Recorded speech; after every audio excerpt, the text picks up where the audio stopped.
contratado no número 12, o Reis, que se destacou na sua categoria, principalmente pelo seu equilíbrio no seu desenvolvimento, equilíbrio no seu movimento de eliminação de movimentos, e equilíbrio também no seu racial.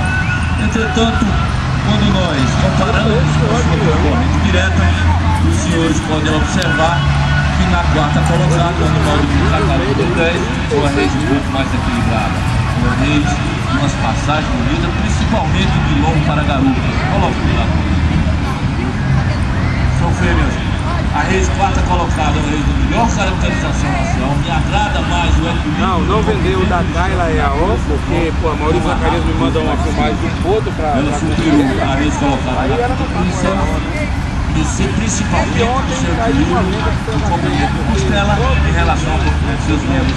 E também o comprimento de carcaça, uma carcaça mais comprida, uma carcaça... Bom, nesse quesito, o andamento da classe marcha batida de leite pode ir atrás. A ordem que se segue é essa: primeiro, via do cocar, segundo...